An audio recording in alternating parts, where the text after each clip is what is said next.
하늘까지 치솟은 집값에 내 집 마련이 아득하게 느껴지는 분들 많으시죠? 그런데 여기 반값 아파트를 만들겠다고 공언한 사람이 있습니다. 무주택자분들은 오늘 초대석 집중해서 들어주셔야 될 것 같습니다. 김헌동 서울주택도시공사 사장님 스튜디오에 직접 나와 계십니다. 김헌동 사장님 안녕하세요. 예, 안녕하십니까. 오랜만에 뵙습니다. 예, 거의 1년 만에 뵙습니다. 그렇죠. 예. 근데 사실 이게 지방 공기업 사장님이 이렇게 직접 청취자들을 만나시는 것 아주 드문 일인데 어떻게 결심하셨습니까? 나오실 결심을? 예, 대통령 선거도 마쳤고 네. 또 조만간 2달 후에는 지방 선거도 있고 그렇죠.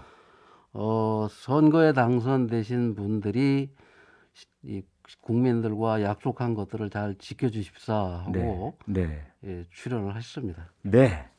네, 지금 우리 김헌동 서울주택도시공사 사장님과의 인터뷰 유튜브로 생중계되고 있습니다.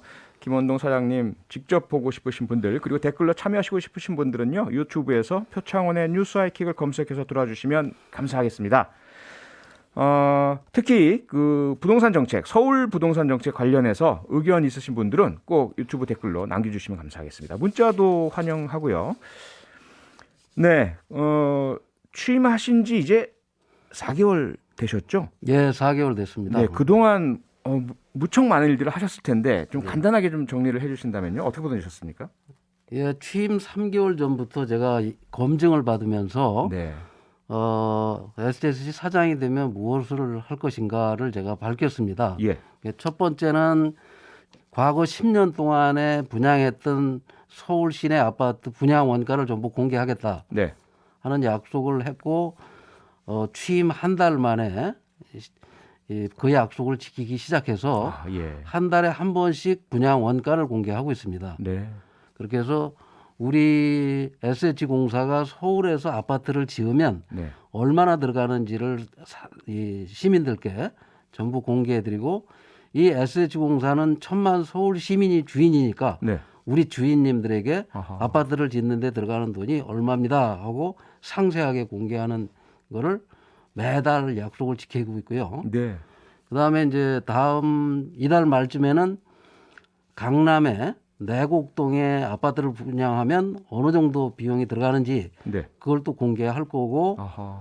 우리 SH가 가지고 있는 재산이 얼마인지도 공개를 하고 있습니다. 네, 정보 공개를 4개월 동안 계속 해오셨다라는 말씀이신데요. 네. 사실 김헌동 사장님은 저희들에게 시민운동으로 더 많이 알려져 있고요. 경제정의 실천연합, 경실련 활동 오래 하셨지 않습니까? 20년 동안 했습니다. 20년 동안 그렇죠? 그 경실련 시민단체 활동은 주로 정부나 지방자치단체 정책을 비판하시고 감시하시고 네. 이런 공격수 역할이신데 SH 서울도시공사 사장은 경영자로서 또 방어하시는 수비수 역할 아닙니까? 이런 역할 변화 힘들지 않으셨습니까? 글쎄 이제 대부분의 분들은 네, 과연 잘할 수 있겠냐라고 하셨지만 제가 20년 시민운동을 한 건 결국 5천만 시민이 직걱정 없는 나라를 만들자 네, 하는 운동이었고 예, 제가 SH 사장이 되면 아까도 말씀드린 대로 천만 서울 시민이 직걱정 없게 해드리자 네, 하는 데서 공익을 위한 일을 하는 것은 결국 같은 일이다 아, 해서 시민운동과 공기업 사장이 하는 일이 크게 다르지 않다라고 생각을 했고 네, 그대로 실천을 지금 해가고 있습니다. 네. 처음에 오세훈 서울시장께서 김헌동 교수님께 SH공사 사장 맡아달라고 요청을 하셨을 때 기다렸다. 왜 바로 수락하셨습니까? 아니면 어떠셨습니까? 심경이 그 당시에? 예, 좀 망설였습니다. 망설이셨습니까? 처음에는 내가 과연 이 길로 가도 될까? 예. 이게 내가 가려고 하는 길인가? 이렇게 길을 바꿔도 되나? 네. 좀 전에 말씀드린 대로 공익을 위해서 예. 충분히 제가 잘할 수 있겠다 네. 하는 생각을 했고 예. 그래서 조금 망설이다가 지원을 했습니다. 네. 앞서도 말씀 주셨지만 경실련 활동할 때도 계속해서 분양 원가 공개 필요하다라고 해주셨고 지금 그걸 실천하고 계십니다. 예. 그리고 아파트 반값 공급 예. 할 수 있고 필요하다 이렇게 주장을 해오셨고 지금 그걸 추진하고 계신다고 알고 있는데 예, 예. 민희로 허선미님도 바로 그걸 질문해 주셨어요. 예. 김원동 사장님 반값 아파트 그게 가능합니까? 예, 가능합니다. 예. 제가 분양 원가를 공개했는데 네. 강남에 아파트를 짓더라도 예. 25평 아파트의 건축비는 1억 5천입니다. 건축비가. 건축에 들어가는 비용만. 예. 네. 30평 아파트를 짓는 데 들어가는 돈이 한 2억 정도 들어갑니다. 예. 건축비만. 네. 그다음에 토지를 사들이는 값이 1억 정도 들어갑니다. 네. 그렇게 해서 실제로 이 원가가 25평짜리 아파트를 짓는 데 들어가는 원가가 3억이고 우리 SH공사가 30%의 이익을 붙여서 팔면 네. 4억에 분양합니다. 예. 즉 강남의 아파트를 분양하더라도 네. 4억에서 5억이면 토지까지 분양이 가능하다라는 걸 알려드리는 게 분양원가 공개입니다. 어허. 그리고 많은 분들이 네. 반값 아파트가 가능하냐? 예. 저는 이제 아파트를 분양하는데 네. 굳이 아파트에 사는 사람이 토지까지 사봐야 네. 자기 땅이 어디인지 모르기 때문에 나무를 심거나 풀 한 포기 심을 수 없지 않습니까? 예. 그래서 굳이 토지는 사지 말고 건물만 판다면 네. 훨씬 더 값을 낮출 수가 있겠다.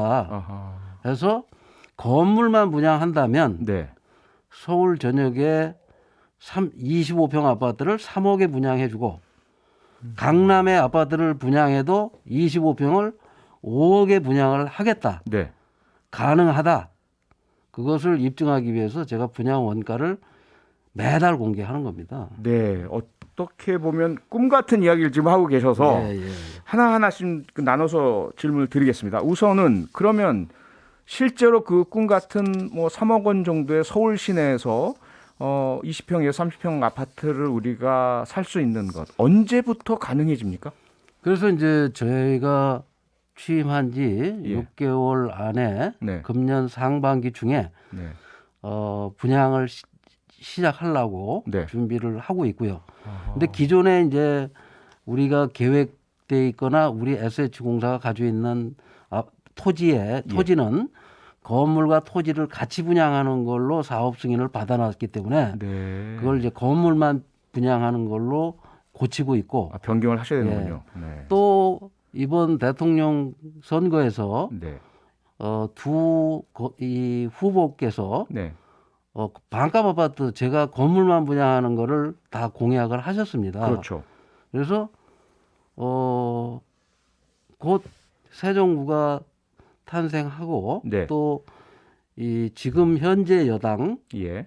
이 더불어민주당이 대표 공약이었으니까 네. 대표 정책이었으니까 그걸 당론으로 결정해서 법을 만들어 주시면 네.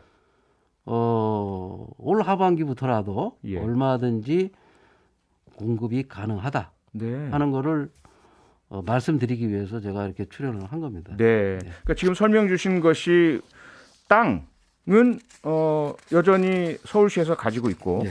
그다음에 건축된 아파트 그 예. 구조물만 이제 분양받으시고 사시는 이런 예. 형태 그걸 우리가 흔히 토지 임대부 아파트 이렇게 부르는 거죠. 예, 예, 그렇습니다. 그러니까 그것은 지금 법 개정이 필요하니까 민주당도 여기에 호응을 해주셔야 가능해지는 것이고 예.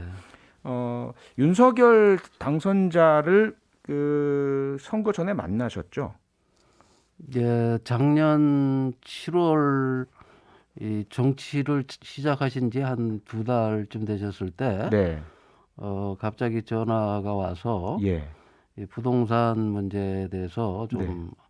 알고 싶다 해서 만나자고 해서 네. 만나서 한 3시간 정도 네. 대화를 했습니다. 아, 그럼 그 대화 내용 중에 지금 말씀해주신 토지 임대부 아파트도 들어가 있는 거고요? 예, 이제 제가 이 서울 집값이 이렇게 왜 이렇게 많이 오르냐 네. 여러 가지 얘기를 했고 예. 또 윤석열 당선인께서는 네. 그 당시에 집을 사본 경험이 없다 본인은 예. 또 그렇지만 이 내 집 마련이 굉장히 중요하다는 걸 알고 있었고 네. LH 사태가 터져가지고 굉장히 소란했습니다. 그랬었죠. 그래서 그 당시에? LH 사태와 같은 것이 결국은 공기업 직원이 그 특이 행위를 한 것은 부패 행위다. 네. 그런 부패 행위를 3기 신도시가 아닌 15년 전 노무현 정부 때 네. 2기 신도시 때도 똑같이 그런 일이 있어서 본인이 직접 수사를 해본 경험이 있다. 네. 그래서 LH 사건 같은 것들이 터졌을 때 철저하게 수사해서 부패 발생 근원을 제거하면 예. 이런 일이 재발하지 않는다. 본인이 검찰에서만 오래 계셔서 네. 이런 우리 사회의 이 부패 문제나 이런 비리를 척결하는 데는 가장 잘할 것 같다. 또 우리 사회가 이런 일이 반복되지 않으려면 예. 부패나 비리가 생기는 근원을 찾아서 네. 법 제도나 행정 시스템을 완벽하게 고치는 그런 정부 기구가 필요하다. 네. 그런 것들이 간절하다는 걸 본인이 오랫동안 느꼈고 예. 그걸 부패 카르텔, 기득권 카르텔이라고 생각하면서 네. 그걸 깨기 위해서 대통령 출마를 결심했다. 네. 뭐 그런 말씀을 하시더라고요. 예. 그래서 그런 말씀을 잘 이행해 주시면 네. 좋겠다 하는 생각을 하고 있습니다. 예. 주로 그러니까 윤석열 당선인은 김원동 사장님을 그 당시에는 이제 사장님이 아니셨을 예, 테고요. 시민운동가였습니다. 네. 3시간 동안 이제 만나 뵈면서 부정부패 척결, 부동산 관련된 부분 이 네. 의지를 밝히셨고, 그러면 김원동 사장님께서는 가장 핵심적인 어떠한 부동산 관련 내용을 윤석열 당시 전 검찰총장께 전달해 드렸습니까? 예, 저라면 예. 이 투명한 경영, 원가 공개, 네. 자산 공개, 공공 데이터 공개가 우선이다. 네. 또 집값을 안정시키려면 네. 싱가포르나 유럽, 미국에서 하듯이 건물만 분양하는 방식이 또 필요하다. 예. 그랬더니 그 청년 원가 주택 역세권 주변에 아하. 위치 좋은 곳에 건물만 분양한다든지 네. 이런 여러 가지 정책 제약을 공약으로 제시하셨고 네. 그런 것들이 구체화되고 실행된다면 네. 저야 뭐 지방 공기업 사장 역할을 하는 거지만 네. 시장님도 그런 공약을 하셨고 대통령 당선인께서도 그런 공약을 했고 네. 또 지금 180석을 가진 여당도 네. 더불어민주당도 그런 공약을 했고 예. 했으니까 그런 것이 합의가 잘 되면 네.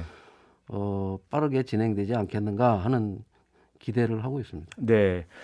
윤석열 그 후보자가 결국 당선이 됐습니다. 당선 신분이 되셨고요. 그러면서 가장 이제 대표적인 부동산 공약 정책인 대출 규제 완화, 또 250만 호 주택 대량 공급, 그리고 부동산 세제 완화 여기에 대해서 이제 많은 관심들이 있고요. 그 효과에 대해서 현재 집을 가지고 계신 분들, 내놨던 분들께서 이후에 집값 상승을 기대하면서 매물이 다 걷어들여졌다. 이러한 이제 전망과 보도가 나오거든요. 이 부분은 어떻게 보십니까?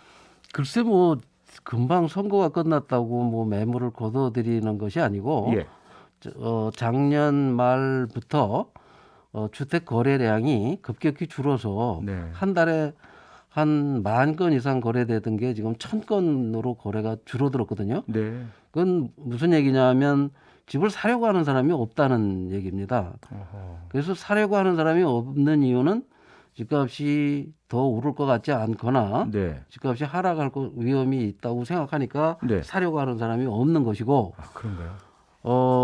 과거 이명박 정부도 네. 노무현 정부에서 집값이 폭등했고 당선되자마자 종합부동산세를 6억에서 9억으로 높이고 세율도 낮추고 해서 세금을 줄였지만 네. 그 이후에 집값이 계속 하락을 했거든요. 네. 그래서 금방의 어떤 집값 변동이 일어날 거라고는 저 판단하지 않습니다. 네. 지금 김원동 사장님 말씀을 이제 들으시면서 많은 분께서 좀 문자 혹은 미니 댓글들 남겨주고 계신데요. 미니의 전승윤님께서요. 반값 아파트 공급이 어려운 게 아니라 가격 하락으로 인한 주변 반발을 이겨내는 게 더 어려울 것 같네요. 가장 이제 많은 이야기가 여기서 나오는 거죠. 주변 시세가 있는데 반값 아파트 공급을 하면 주변 땅값 떨어지니까 반발 많이 하실 텐데 이 문제는 어떻게 그래서 이제 지금 우리는 네. 2017년 서울 아파트가 평균이 5억이었습니다. 예. 그게 11억으로 거의 2배가 올랐는데 네. 2배 오른 걸 그대로 끌고 갈 거냐 예. 아니면 일정 부분 거품을 제거하고 안정시켜 갈 거냐 네. 하는 선택은 새 정부가 할 일이고 많은 시민들, 무주택 서민들, 청년들은 네. 집값이 좀 안정되기를 기대하고 있기 때문에 어떤 정책을 쓰실지는 모르지만 저는 네. 중앙정부와 대통령께서 어떤 정책을 쓰시든 지방 공기업 사장이 할 수 있는 범주 내에서는 네. 최선을 다해서 그런 공급을 할 계획입니다. 네. 들으시면서 8256번님께서는요. 반값도 못 삽니다. 빌려 쓰는 집 만들어주세요. 임대주택 말씀이신 것 같아요. 예, 예. 그것도 저희 그 SH공사는 예. 지난 2007년부터 오세훈 서울시장께서 예.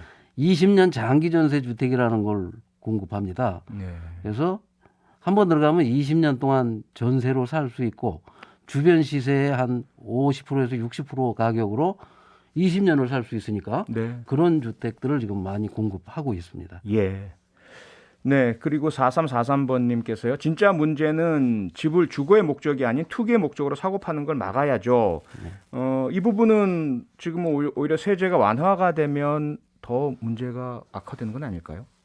글쎄 이제 그 저희가 예. 이 토지와 건물을 같이 파는 방식에서 네. 건물만 파는 방식, 절반만 파는 방식이기 때문에 예. 아무래도 투기가 줄어들 것이고 아하. 좀 전에 말씀하신 대로 예. 주변 시세보다 절반 값으로 자꾸 아파트가 공급되면 투기한 사람이 손해를 볼 가능성이 커지기 때문에 네. 투기가 급격히 사라질 거다라는 생각을 가지고 있습니다. 네. 이번에 대선에 정권 교체가 이루어진 가장 큰 또 중요한 원인으로 부동산 문제를 꼽는 분들이 많으신데요. 사장님도 동의하십니까? 예, 저도 뭐 동의합니다. 많은 분들이 부동산 때문에 허탈해하고 박탈감을 느끼고 상실감을 느끼고 예. 또 청년들은 희망이나 꿈조차 네. 잃어버리게 만든 이 매우 중요한 문제이기 때문에 네. 선거에 큰 영향을 줬을 거라고 생각합니다. 그러면 그러한 이제 부동산 문제의 어떤 불만과 비판 여론에 힘입은 바가 큰 이번 정권 교체 윤석열 당선인의 어떤 부동산 정책 집값 안정 하락에 도움이 될 거라고 예상을 하십니까?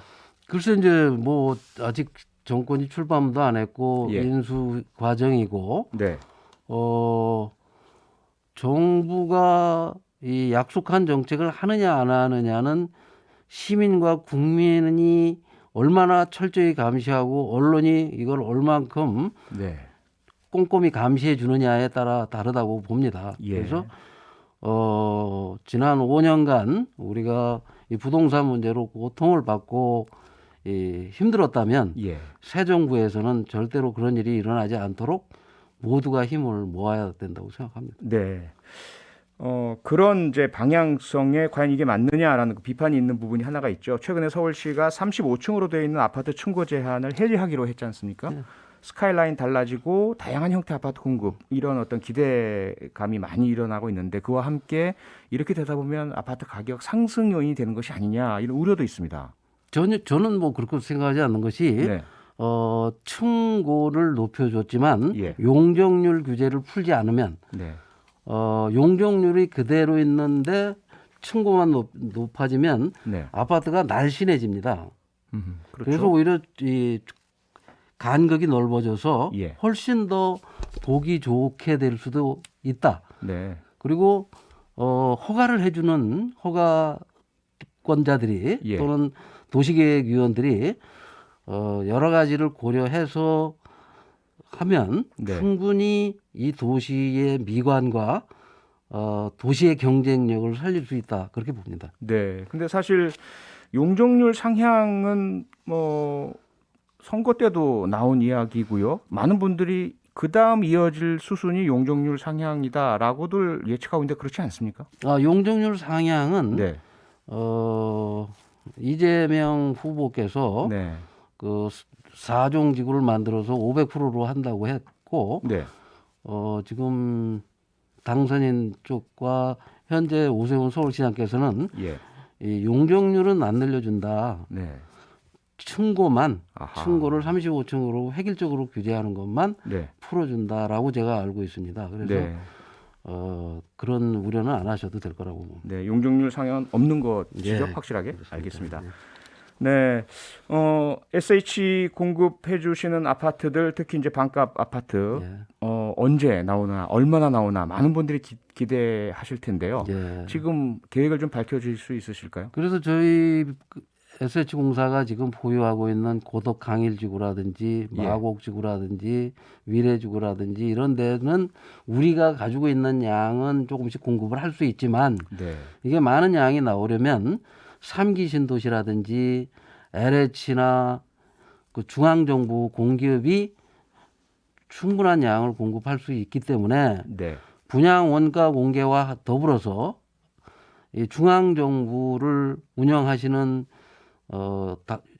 윤석열 당선인과 네. 그 새로 임명되시는 장관들 또 이 더불어민주당 180석의 이 의석을 가진 그쪽에서 서로 정말 협조를 해주시면 네.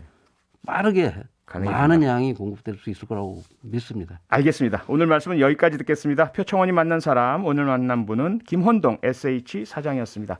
고맙습니다. 네, 감사합니다. 평일 저녁 6시 5분에 여러분을 찾아갑니다. MBC 라디오 표창원의 뉴스 하이킥.